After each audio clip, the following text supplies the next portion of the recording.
It's great in there. It's so good. Used to do holiday lunch in there every year. There was not much work to be done after the lunch after you eat there. So good. People don't know what that is around here. Anywhere else. Oh my god, these chairs. Don't do that. No accidents on those. Oh, it's 7 o'clock. My mic's been on the whole time. All right, call the meeting to order. We'll start with the pledge.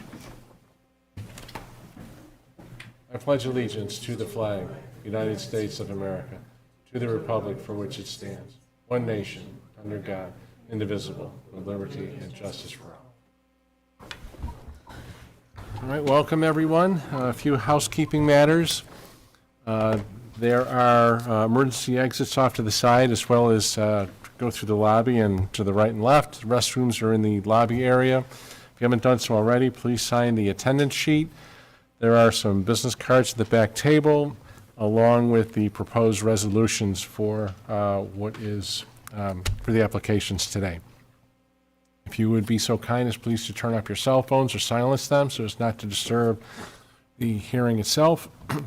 If you have any conversations that do not pertain to the particular application, please take it out in the hall. As far as the applications go and the presentations, if there are exhibits that you want to refer to and we have them, just ask Susie over there. We'll put them up on the screen, and do your very best to use descriptive language. It's going to make Amber's job a little bit harder if you say, well, if you see over there and over here, that doesn't resonate very well with minutes. If you use compass directions, structures, roads, anything that you can, more words, the better. If you have a new exhibit, just let us know this is a new exhibit, we don't have it, we'll mark it, and then we'll accept it, and you can use it as you see fit. The other thing we would appreciate very much is when you're making your presentation, we're going to do our very best is not to talk over you. And if you would be so kind as when we're asking a question, don't talk over us. Again, it's going to create a better record if we take our time and we don't speak over each other.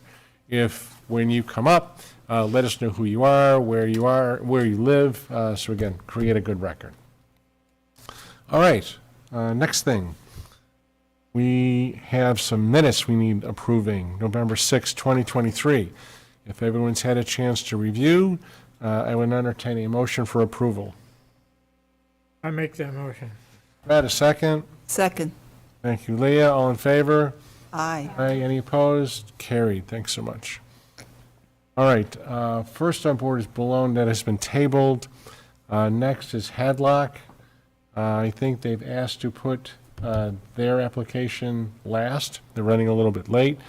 So next would be the Glazer application, 204 Miles Cutting.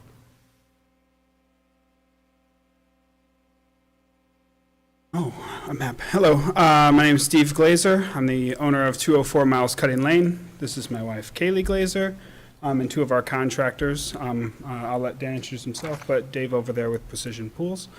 Thrilled I remember the Pledge of Allegiance. I don't think that has to go on the record, but I'll let Dan kind of take over from here. Good evening. I'm Dan Hackett, registered landscape architect, so working on the design. I did provide a color rendering. Did you send that to? I don't know if But they you. didn't say they acknowledged. I sent it. It's in the packets, but not on the screen. The one that's got the fence and the, Well, no. On top. What I did was oh, that one. All a right. color rendering Okay, hold on. Time out. Just, site plan. no, you got to speak by the microphone so Amber can hear you. That would be great. It's a color rendering of the site plan. Thank And you. it was just for a visual, so we could reference that. It does look like you have some 8x10s of it. Is that correct? We've got it. We've got it scanned in here. Anyway, so at least I do. Does it? Great. Is there, If you want to move around that microphone, I think you could take. is there an opportunity for that to go on the screen? Color We have rendering? it. Unfortunately, it's not on the PowerPoint, but they do all have it in their packets. They do, okay, so I'll hold this up and I'll reference this as we go. You got it? So Obviously, this is, I'm sorry, oh, you want to hold it? Fantastic. He's our easel. That's great. Thank you. Obviously, you know, these are my clients, they're the residents, young family, they have children, and they're looking to put a pool in their rear yard. As part of the pool design, again, what we were looking at was location and safety, and then the actual site attributes that exist now. So on your plan, as you're looking at it, to what would be the south, there is a drainage easement. The driveway comes in on that easement, rolls up off of that easement, and that runs down the side of the property. If you look at your plan on the north side of where we're proposing the pool, they have currently a septic field and septic tank. So our limitation is the window of just the backyard. When we look at that limitation of the backyard to develop a program, what's nice with the color rendering, it shows a table where they'd like to have an outdoor kitchen. There's a small area to sit and a pool and a spa. And this is the genesis of getting to why we're requesting relief at 10 feet from when 15 is required. What we did was articulate the pool, and you can see it's at an L and it's cocked. And the reason we did that was to create outdoor space and push into that setback as limited as we could. We also didn't want to build a ton of patio back in the setback and on the back. We were trying to get the program close to the house. The bump out on the house is an all-season living room. That all-season room has knee walls in it, and part of the proximity of the pool location was so as the children grow and they're actually in that room, they'd be able to see out the window and see the pool. By moving the pool closer to the home, you lose that site accessibility, and it's a safety factor. You can also see that the fencing for the pool, because of the children, it's a double fence. So the pool is actually fenced off where the steps come down and the children can get into the side yard and play. There is a fence and a walkway that allows that accessibility. And then moving the activity space out. That's sort of the genesis of sliding it out. To accommodate and minimize this variance, we obviously turned the pool. We took a 45-degree angle at that 10-foot line to minimize the amount of contact area of the pool into the setback. So it's not like we took a third of the pool, pushed it to a 10-foot, and drew a line straight across the backyard. That was part of articulating that, to limit that space and limit the amount of area we were actually pushing into the setback. As for the character of the neighborhood, again, that location is really the genesis of not sliding it way out towards the drainage easement and having to build a big wall, and it's out past the side of the house. And when you come into the neighborhood, with the bump out of the house, we have limitations on how close we can be to the house. That's a one-story structure, and one-story structures and pools, a general rule of thumb is you like to be 10 feet away. You typically like to be about 15 feet away from a roof, because when mom and dad aren't home, things can happen. Kids climb up on roofs, decide that they're going to jump into the deep end of a pool. So again, it's that safety factor and the safety factor of the visual coming out. The plan was done very thoughtfully to minimize the amount of variance we were looking for and minimize the amount of area we were actually disturbing. And I guess as an overall, it's really, you know, we wanted to explain to the board and then just open it up for questions of how we got here, why the space is this way. Does it affect the character of the neighborhood? I don't think so. We're keeping it in the backyard.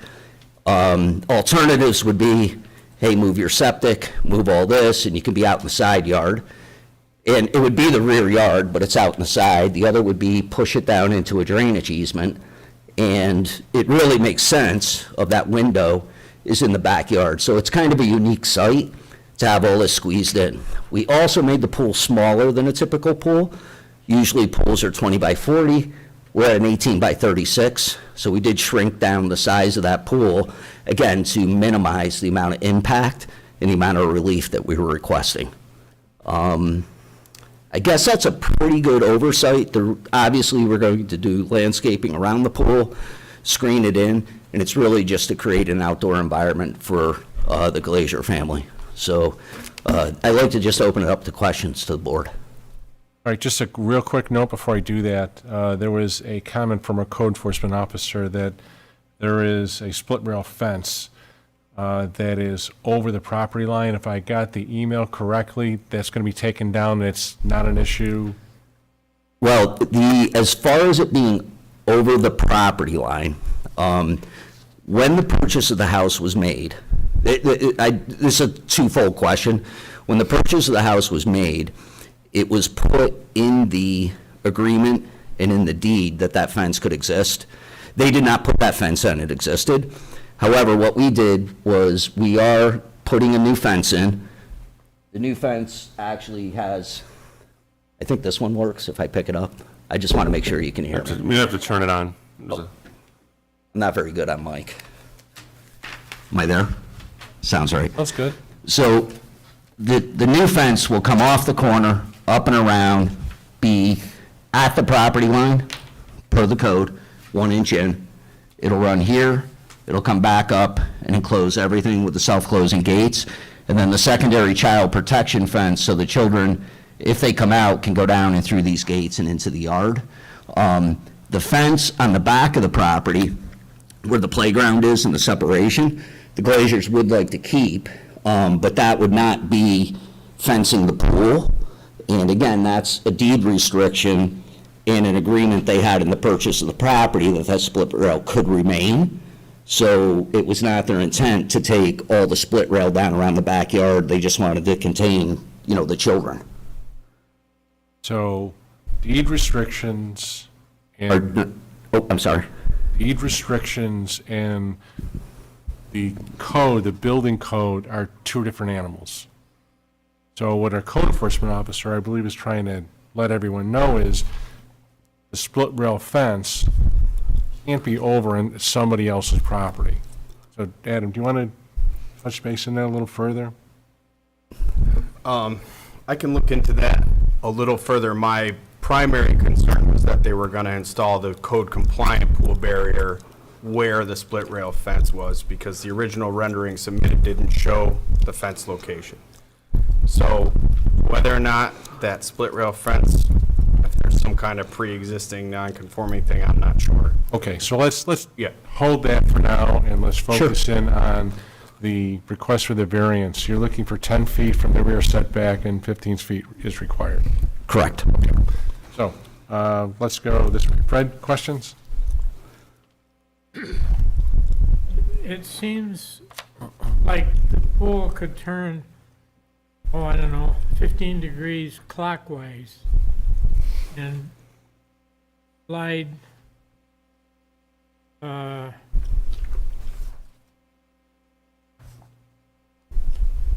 the south east. I don't know, slide up towards the hill and maybe not have a variance.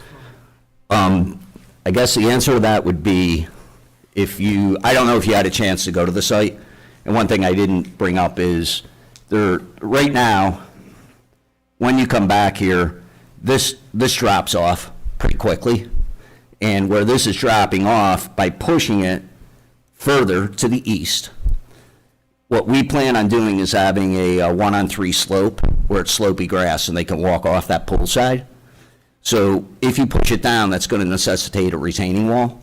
And when you start building retaining walls, you then have places where children can fall. And by sliding that down, we're all ready to create that 1-on-3 slope. This end of the pool will be about, I think it was 42 inches out of the ground. The spoils will be used to grade off, so it'll be a gentle grass slope. And again, from a safety issue of pushing down, just the topography, that would be a very bad situation, because it would actually be a wall about as high as this podium falling off, if that makes sense. There are photos that they could bring up. Yeah, I think you have photos also you could look at, but the topography really is not conducive of that. Just one for clarification. The compass direction. Okay, so I'm looking at the site map, and then I'm looking at the drawing. And I guess thought you south said is you go down. east. And I'm sorry, I was confusing. South is to the right. The survey shows, this was, sliding it to the south. Sliding is it to gonna the create south. The problem, right, to what you're saying. correct. Got it. Okay, go ahead, Fred. I'm all set for the moment. Matt? I think I'm all set. I appreciate the presentation. There's a lot of detail here. You know, for me on this one, you know, it's a lot about the neighborhood and the character of the neighborhood that you're in. Obviously, we'll hear from the public at some point, but the backyard is extremely wooded. I am assuming it still is. So we're not really in a situation where we've got kind of a wide open, you know, backyard with neighbors on top of neighbors, like we do in other types of developments, where that criteria may weigh a little heavier. I think the applicant's done a good job of designing the site to have, you know, to kind of balance the minimum, you know, balance the impact with, you know, still being able to have a decent sized pool to enjoy, and everything else. So I'm okay with this. Okay, Alexis, questions, comments? Oh, I'm all set. Good. Leah, questions, comments? Just, those few trees that you show you're gonna remove in the back, the tall trees, are you gonna replace them? Yes, we are putting, what they want is a native landscape. So we're going to be using dogwoods, redbuds, and do a native planting. The trees to be removed are actually black locust. Again, I don't know if you had a chance to look on the site. Black locust is, as they get older, they're really a bad tree. They get a mold and a fungus and they start to break apart. So even if they weren't doing the pool with the children, I would say get rid of those black locusts. They're just a recipe for disaster. And a lot of the planting also is going to have like raspberries and edible fruit, and they want to try some blueberries and kind of experiment and have a nice little garden back there as part of their outdoor oasis. Yeah. And now currently, just for clarification, when you were saying earlier, the split rail that's in the back, and I saw then those big, like, they look stalky trees, I guess those are the black The locusts. black locusts, yes. And they were right in front of the rail. Is that part of the rail going to be removed and replaced? Is that what you were saying earlier? The rail that is off of the property, the fence for the pool will be on their property. Right, the fence that's surrounding. It surrounds the Yeah, pool. yeah, got it. The rest of the rail going up, because they had that agreement when they purchased the property, it was clear from the survey that the fence was not on. And what happened was there was an agreement with that property owner that that fence could remain. And what they'd like to do is have that fence because it creates, well, two things: containment for the children, and it also, although deer can jump it, it does help keep the wildlife down a little bit. So they'd like to maintain that just for that encapsulation of the yard. Okay, yeah, and Mike had mentioned earlier, that's a separate issue with that deed, but I just wanted to visualize what's there. Okay, that's all I have for now. Okay, great. Couple of things. You were talking, I get the steep slope to the south of the property. Moving the pool to the south is going to create more expense. Is that fair to say? Oh, absolutely. Okay, approximately, Retaining walls and what's happening back there, the stone veneer, if the shell were to come out of the ground, I'd say conservatively $55,000 to $65,000. and you mentioned the septic system. Moving the pool would cause problems with the septic system. Where is that? Septic system is all on, On the survey? oh, he said that the drawings on the survey, it's all to the north, That's to the north. correct? So moving it to the north or south is going to create problems. Correct. And moving the pool to the east, I know you mentioned safety. This would be towards the front of the house, right? the back of the house. All right, the east, the house faces east. So Right. moving it towards the house. Closer. I hear what you're saying, safety. We've had this a little bit before. When you look at the criteria, there's nowhere to put safety. It's really, I hear you, and it's important to families, understood. But is it aesthetics? Is it you just can't do it, or it's more of, There's two things. Better not. As a licensed professional, an estate license, I have to protect public health, safety, and welfare. And as do you as a municipal board. That's part of, state regulation, So with moving things closer, and you could push the pool in and say, oh, it's 10 feet from the house and that's enough room, but then you have this safety issue. The second thing is, with that balance of outdoor space and on the investment, and when you look at with a double fencing situation, having a table, some chairs, and an outdoor kitchen barbecue, these are big things. When you look at the spatial constraints of what we have, that's not so much an aesthetic, it's looking at having that space available. So if we were to push this pool closer to the house, to glean that amount of space, we'd have to take patio and push it to the other side. Now, on your municipal code, I guess we could push patio into setbacks because it's not regulated, but does that mean that it's right when there's a setback there? And what is more conducive of keeping the character of the neighborhood?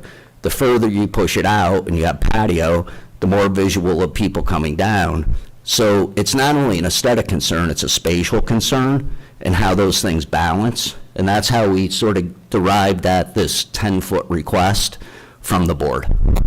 Does that help answer the question? yeah, I think so. I think it makes sense in my mind. Moving it to north or south certainly creates problems, both cost and in the septic. But moving it to the east, it is a spatial issue without really pinning it down. It's like, oh, it's safety. But it needs to fit, both physically and we just have to plug in our facts as the criteria goes. All right. Anyone from the public want to speak for or against the application? One quick question. Have you tried to buy some extra land from your neighbor just to kind of get the fence and everything? It sounds like you have from the look on your face.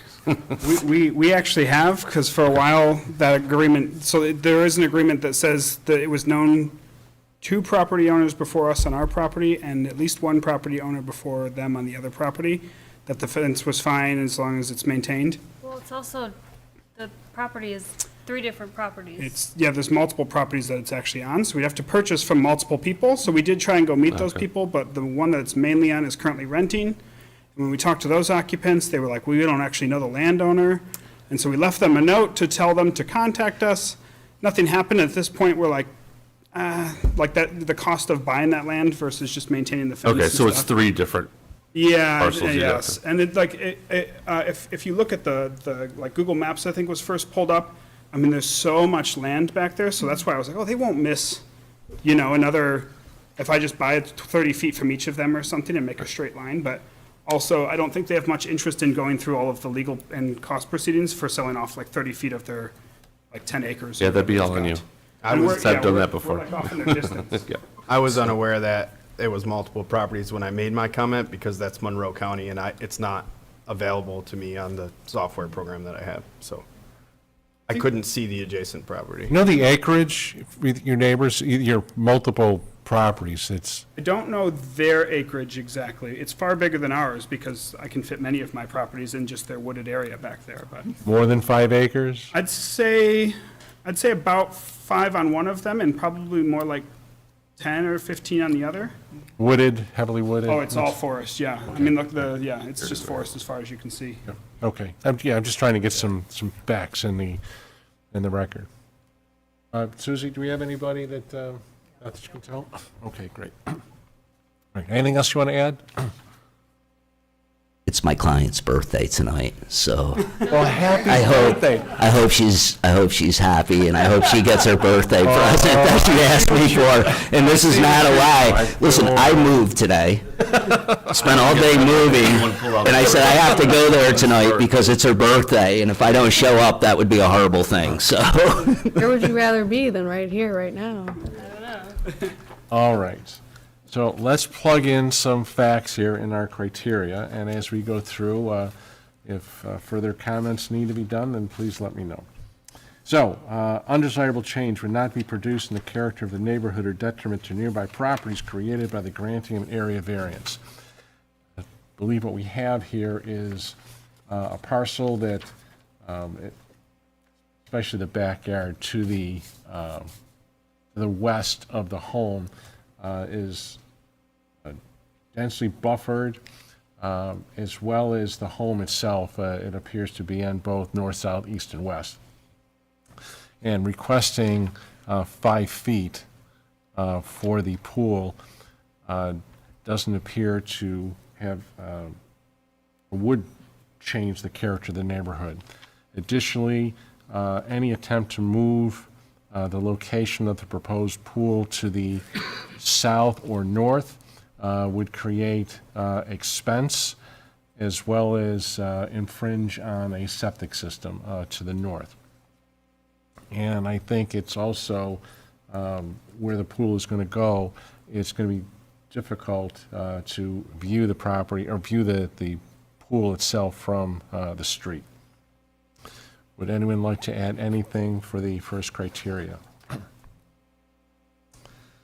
Second, the benefits sought by the applicant cannot be achieved by some method feasible for the applicant to pursue. As indicated for the first criteria, relocating the pool to the north and south is going to create expense for the steep slope to the south, as well as the septic system to the north would cause problems.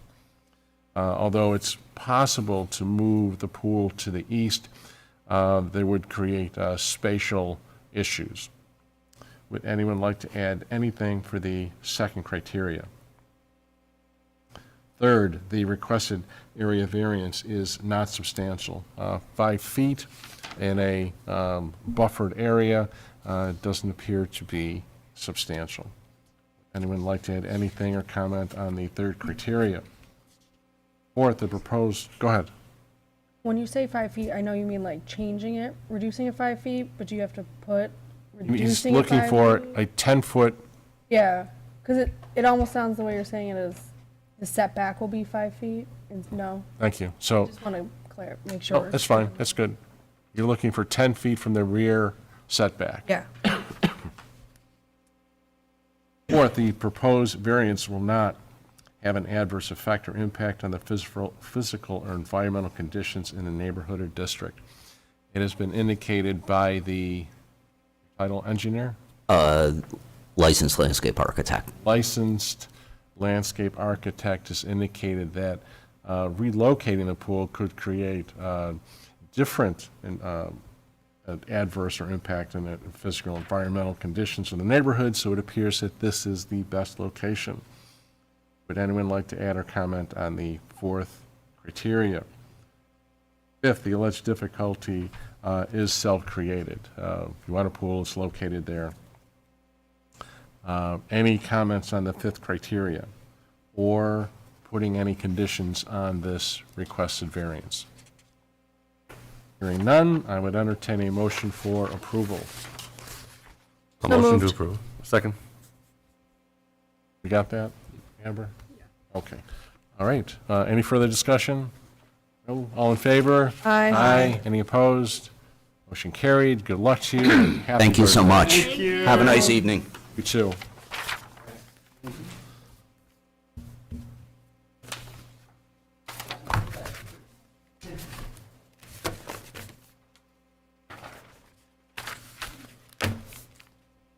Hold on, I'm getting there.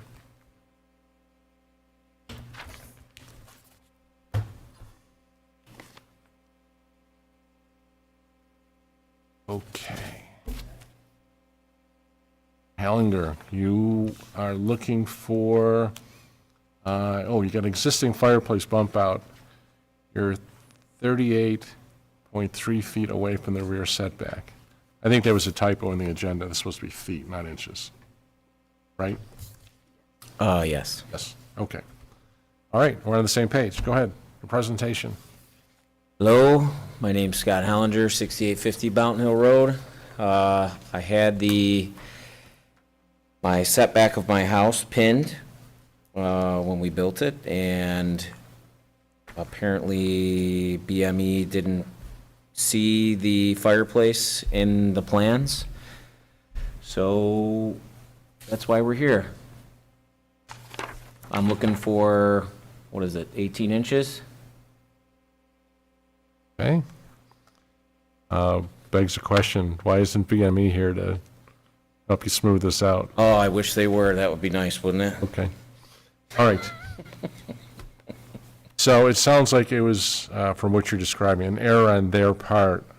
Yeah, so I purposely had, I paid BME to come out and pin the rearmost corners of the house before they excavated in order to avoid this. And it was supposed to actually be set at 41, which might be what the measurement is from the house to the rear setback, I believe.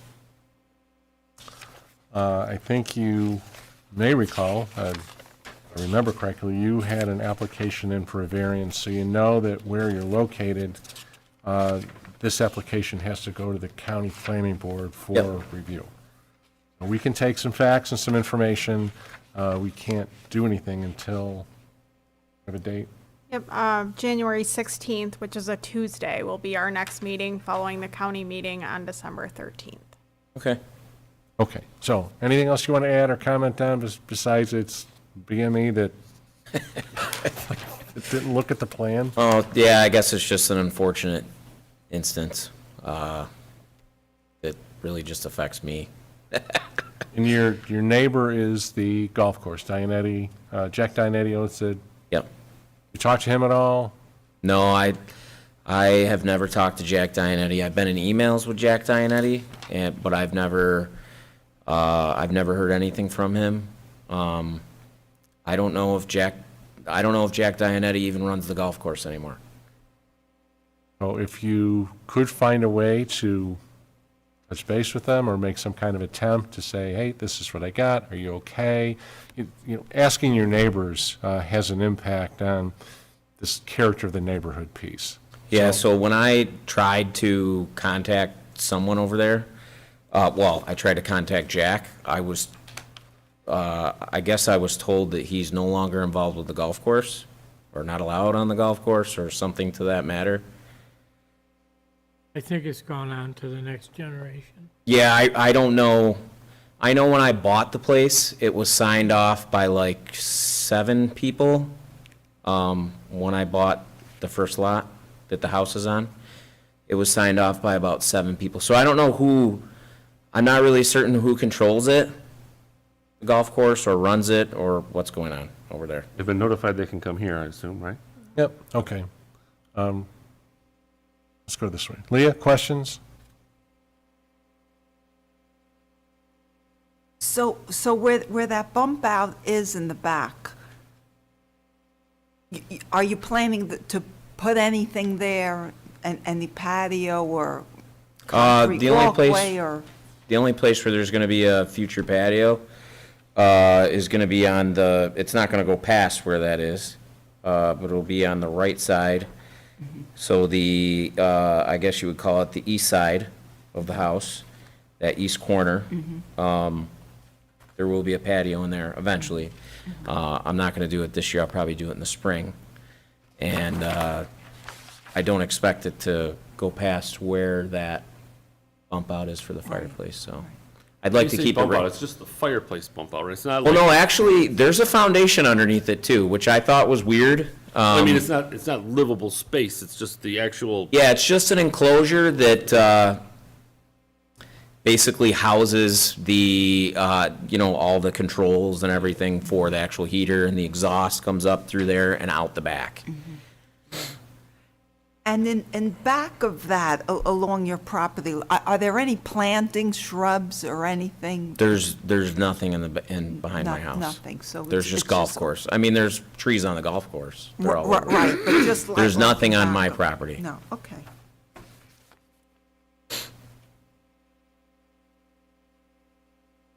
Okay, that's all, thank you. Alexis, I'm all questions? set. Matt? I'm good. Fred? I'm all set. It's too bad we can't just end it here. We could, but we can't. There's nothing to be gained, accident. No. All right. I think we have a good idea what's going on, what happened, and wait to hear from the county planning board, and we'll see you on the 16th. Okay, do I have to fill out any more paperwork for the 16th or just show up? Show up. All right. If you have other information, if you do find a way to touch base with Jack Dianetti and bring that. If you don't, just say I gave it my best shot. All right. All right? You got it. Thank you. Thanks so much. Have a good night.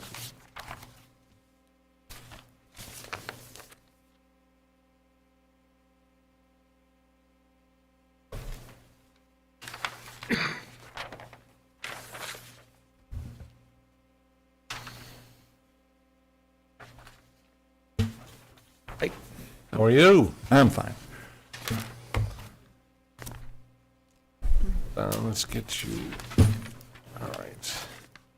So, when last spoke, we took some information, and one of the big pieces we had was we had to wait for the county planning board to give their opinion about the sign. Did you have a chance to look at their comments? I don't know if I received them, so. All right. So no, I've not seen them. So they heard it, and they don't have any comments. I was told there was no reason for me to appear. I called the county and said, all right, there's a meeting, should I be there? And they Yeah, said, that was certainly your choice. yeah, no, they said there's no reason for you to come, so that's why I wouldn't be aware of what Many- happened that night. Yeah, many times when there's signage on 96, they have a lot to say. For one reason or another, they didn't have a lot to say. They returned it back as a Class 1, so there is no need for this board to, by granting a variance, do it by supermajority. It's a simple majority if they deem it fit to grant the variance. All right? So we can open it up to more questions. Fred, do you have any more questions for this one? No. You're all set? Matt? There was a lot of discussion around the timing. I looked at Adam too, of, kind of, can we deem this previously existing non-conforming, or is there, I think you had said 7 years, and we thought the code went back and changed 10 years ago. But do we kind of have that timeline? Do we feel solid that didn't pre-exist the code change? I didn't have, at our last meeting, a definite time that we made that change in the sign. So a long time ago, Bayless put up a Leather House sign there, and then they didn't want it, so we put the Benjamin Moore logo over it. But I did not have, and I do not have, an idea of how many years ago that took place. So I couldn't say whether it happened before or after a code change. We didn't, when said the Leather House thing was there, that he didn't want anymore, so we put ours over, never thinking we had to do any formal application to change it from his to ours. And I don't know when that took place exactly.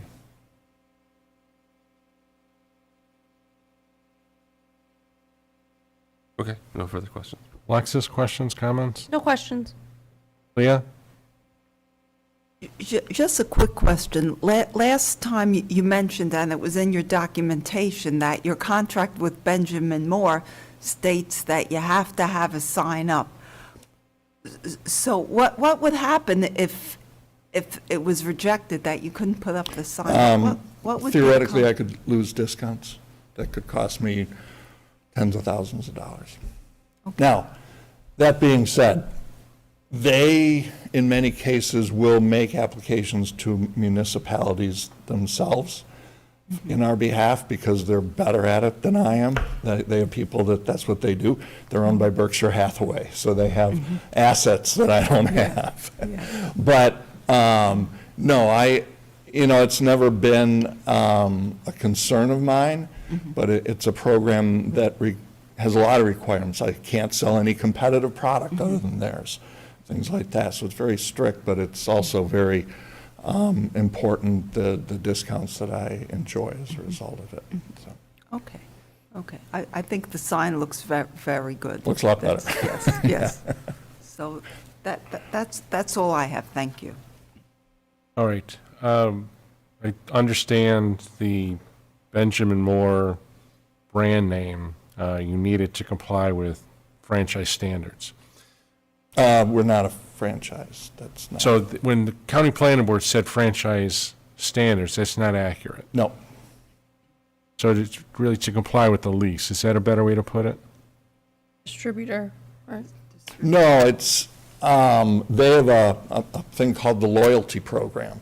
And if you sign up for it, there are things like not selling any competitive products in your store is one of the big ones. So we had to, put a lot of stuff in our back room, and we can't have competitive products in our store. So it's things we agree to. Having signage is one of them. And with that, we get discounts that are given to this loyalty program. So it's a program that encourages their customers to be all in with them and to primarily sell their product exclusively. I'm curious what the board thinks, that if there were a condition, should they decide to grant the variance, a condition that would limit it to just Benjamin Moore. Because a granting of a variance runs with the land. So if you're there a week, 10 years, however long, and you decide to move out, the variance is going to stay with that property. So a new owner potentially then could put a brand name on where Benjamin Moore currently is. And I understand that Benjamin Moore, you don't want Sherwin-Williams, whatever other paint, you want Benjamin Moore, and that's it. Is that correct? So what does the board think then that, just to keep it, I think, in tune with what the applicant is asking for, is just limited to the brand name Benjamin Moore and nothing else? Matt? I'm okay with it, yeah. Alexis? Just for them, not for the other tenant in the building? No, if it changes hands, Yeah. then Right. the next tenant wouldn't be able to put any other sign other than their name. Can we just say Benjamin Moore logo? Just so, if they change the colors like they did. Oh, yeah. No, I think that's right. Right, They so, change their name from Benjamin Moore to Benjamin M. They're still Benjamin Moore, their logo, that sort of thing. yeah, I think that's fine. Should a new tenant come in, doesn't mean they won't get it, they just have to reapply for it. And it's not going to be your problem, it'll be a. No, without Benjamin Moore, I'm out of business, so it doesn't matter to me, certainly. Yeah, I think I'd be fine with that. Yeah. Leah, what do you think about that? Yes, I'm fine with it. Well, that's fine. And I sense some justification for the sign being there because it's possible it could have preceded the code. I know it's been there 40 years. Oh, our building has, yeah. We've been there that long, yeah. Yeah. And it would create an unnecessary hardship, and putting that restriction that it be Benjamin Moore is fine. Okay. Condition. Yeah, condition. All right. Sounds good. Anyone want to speak for or against the application? Oh, before I do, Adam, you wanted to touch base on the request for the pylon style for the monument and the shrubs, bushes, adjacent grade. You want to explain that a little more and figure out what we need to do with that? Sure. If you look at the way the sign was previously, because the Benjamin Moore sign was so low to the ground, it was within 1 foot of adjacent grade, which would classify that sign as a monument-style sign, which is acceptable by code. Because you now have that greater distance underneath the bottom of the Benjamin Moore sign, it's now a pylon-style sign, which is prohibited. You had mentioned possibly putting some permanent We're going to put permanent shrubs bushes, in the right? spring, yeah. And I had asked the zoning board make a determination if they counted bushes as adjacent grade. So that's up for them to decide, or if they would like to see something more significant, planter box, things like I'm that. all for that. You know, we talked about a planter box with, you know, obviously something planted in it. I don't have a preference one way or the other, so I'd be agreeable to any of that. It would be more sustainable to have bushes planted than probably a planter box. It would probably take less maintenance in terms of watering and all that. We're not gardeners. I think that's right, that some kind of permanent shrubs, bushes, whatever you want to call it. That sounds good to me. Matt? Yes. Sound good? Alexis, sound good? But that's the grade? Right, as far as the grade issue. Yeah. Leo? Yeah, I think bushes would be better. Yeah, I better just than can't trust my maintain. people are going to go up there and water a planter box every day, so. Yeah. Fred? I didn't quite understand your comment.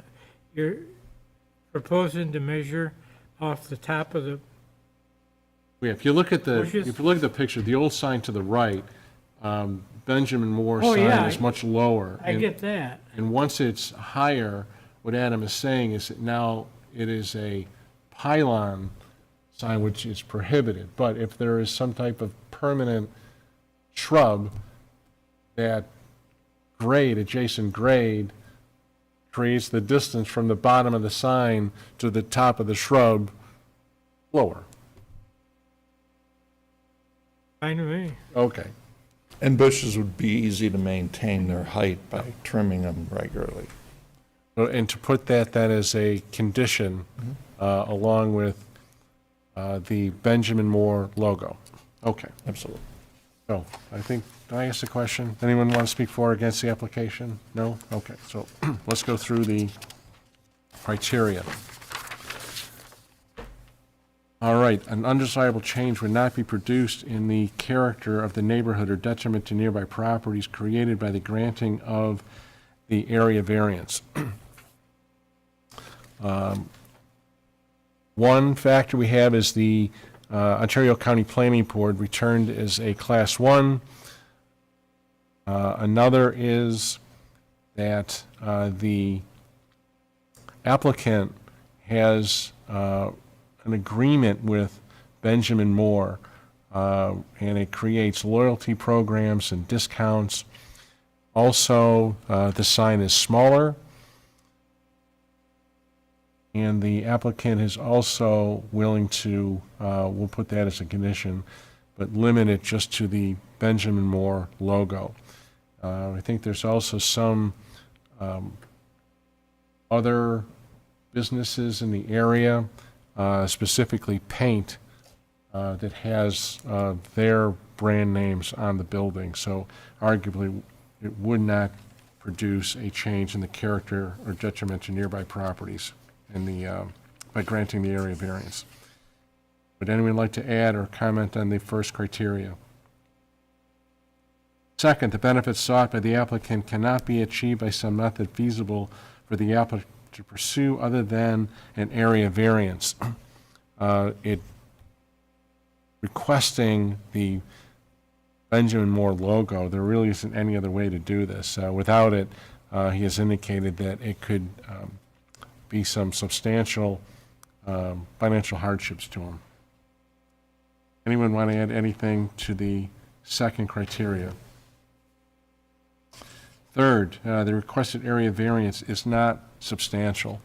The sign has been there with the Benjamin Moore logo for a significant period of time, although we don't have an exact number, but it is a number of years. Also, there are other businesses with brand names on them. Would anyone like to add anything for the third criteria?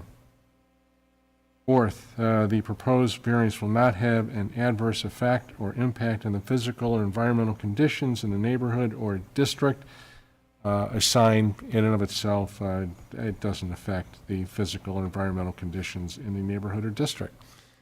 Comment or questions on comments or concerns on the fourth criteria? Fifth, the alleged difficulty is self-created. The applicant, as far as conditions go, the applicant is willing to limit the brand name to the Benjamin Moore logo, as well as plant and maintain permanent shrubs underneath the proposed sign. Any further comments, additions for the proposed resolution? Hearing none, I would entertain a motion for approval. I am pleased to make that motion. Thank you, Fred. A second. Second. Thank you, Leah. Any further discussion? Hearing none.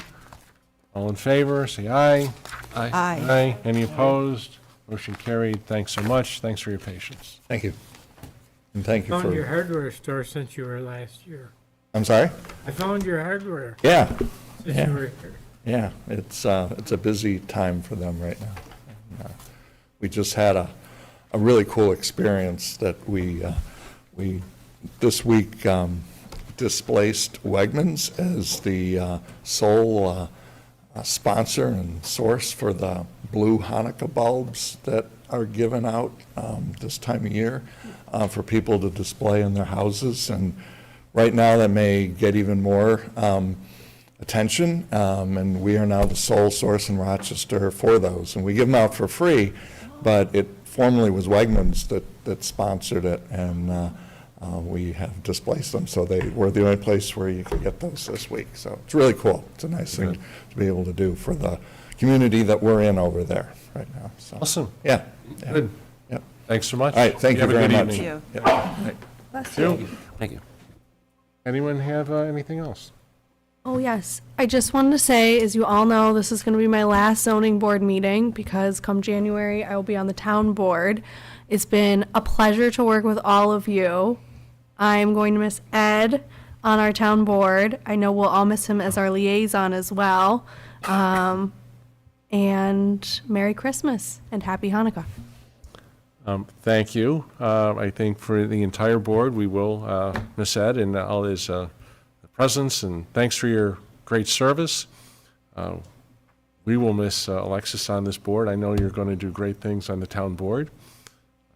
Looking forward to working with you. Maybe you'll be our liaison. I know, maybe. I didn't get it for that. I know.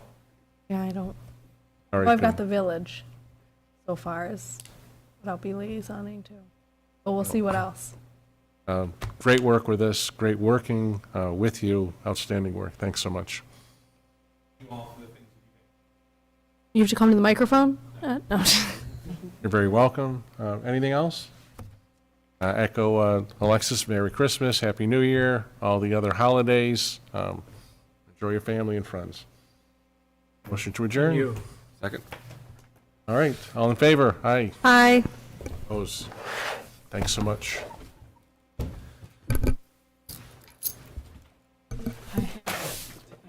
Take down.